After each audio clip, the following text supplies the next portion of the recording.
নমস্কার, মমতাজ কিচেনে আপনাদের সবাইকে স্বাগত জানাই। আজকে আমি আবার একটি রেসিপির ভিডিও নিয়ে চলে এসেছি।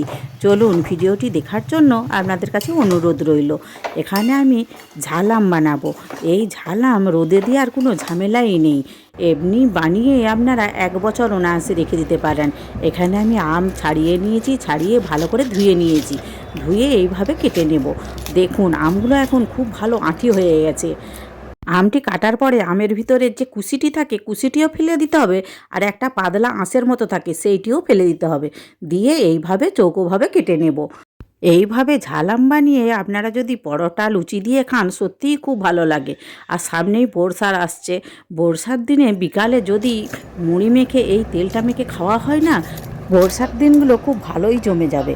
আমি কি বলুন তো, এই ঝাল আমটার সাথে একটু বেশি করে তেল দিয়ে রেখে দিই। আর আমার মেয়েরা এই ঝাল আম মেখে মুড়ি খেতে খুবই ভালোবাসে। এখন আমি ঝাল আমের জন্য একটা মশলা বানিয়ে নেব।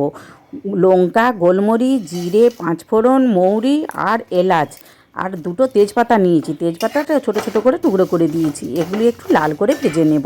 লাল করে ভেজে গুঁড়িয়ে রেখে দেব। ঝাল আমের এই মশলাটা অবশ্যই দিতে হবে, তবে ঝাল আমটা কিন্তু ভালো লাগবে। এখন আমার মশলা ভাজা হয়ে গেছে। এখন কড়াই বসিয়ে দিয়েছি, কড়াইয়ে তেল দিয়ে দিচ্ছি। তেলের মধ্যে গোটা লঙ্কা আর 5 ফোড়ন দিয়ে দেব। 5 ফোড়ন দিয়ে কয়েক সেকেন্ড নাড়াচাড়া করে কেটে রাখা আমগুলি দিয়ে দেব। আমগুলি দিয়ে একটু ভালো করে ভেজে নেব, আমের জলটি যাতে মরে যায়। এই ঝাল আমটি বানাতে গেলে কি বলুন তো, আমের জলটা যে বেরায় সেইটি মেরে ফেলতে হবে, জল থাকা চলবে না। আর আমি এখানে একটা কাগজি কেটে দিয়ে দিলাম। আপনারা ভিনিগারও দিতে পারেন। আমি ভিনিগারের বদলে একটা কাগজি দিয়েছি। কাগজি দিলে এই আচারটা খারাপ হওয়ার কোনো চান্স নেই, এক কথাতেই খুবই ভালো থাকে।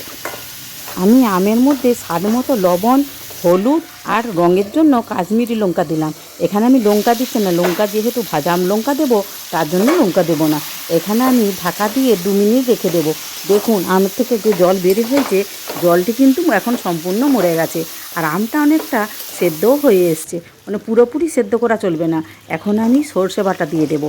সর্ষে বাটা দিয়েও 1 মিনিট ভালো করে নাড়াচাড়া করে নেব। এই আচারটা তৈরি করতে গ্যাসের ফ্লেমটা কিন্তু একেবারে লোতে রাখবেন। এই ঝাল আম বানিয়ে আমরা সারা বছরই খাই, তাই ভাবলাম আপনাদের সাথেও শেয়ার করি। আপনারাও আমার মতো করে একবার হলেও বানাবেন। আর যদি বানান আমাকে কমেন্ট করে জানাতে ভুলবেন না কিন্তু। সব সময় এমন নাড়াচাড়া করতে হবে, দারুণ একটা গন্ধ বের হবে।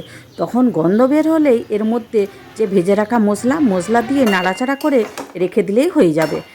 দেখুন ঝাল আমটা দেখতে কত সুন্দর হয়েছে না? আপনারা দেখে নিশ্চয়ই বুঝতে পারছেন কত সুন্দর হয়েছে।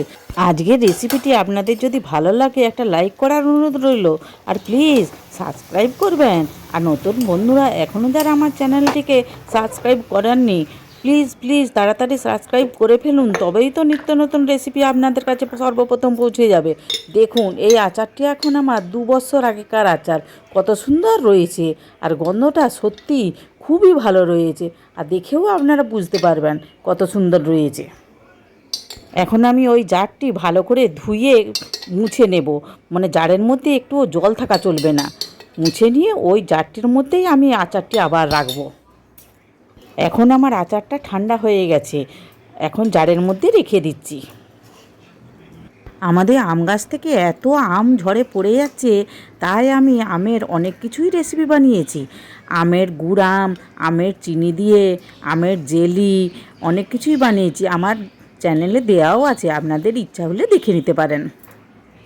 আর তো বেশি দিন কাঁচা আম পাওয়া যাবে না, এখনও বাজারে প্রচুর আম পাওয়া যাচ্ছে। তাই আপনারা তাড়াতাড়ি এইভাবে কিন্তু ঝাল আম একটু বানিয়ে নেবেন। আর আমের আচার বানালে সব সময় কাঁচের জারে রাখার চেষ্টা করবেন। এখন আমার আচারটি দেখুন কাঁচের জারে রাখা হয়ে গেছে। এর মধ্যে সর্ষের তেল দিয়ে দিচ্ছি। এটা আমি কাঁচা সর্ষের তেল দিচ্ছি। সর্ষের তেলের যে একটা ঝাঁঝ থাকে না, তার জন্য আচারের টেস্টটা কিন্তু খুব সুন্দর আসে। দেখুন আচারের রঙটা কত সুন্দর হয়েছে। আমি কিন্তু সব সময় চেষ্টা করি কম সময়ে কম খরচে রেসিপি তৈরি করা। ভিডিওটি শেষ পর্যন্ত দেখার জন্য ধন্যবাদ। আর যদি ফেসবুক থেকে দেখেন অবশ্যই ফলো করবেন। এবার তাহলে আসি, আবার দেখা হবে নতুন কিছু রেসিপির ভিডিও নিয়ে মমতাজ কিচেনে। আপনারা ভালো থাকবেন, ধন্যবাদ।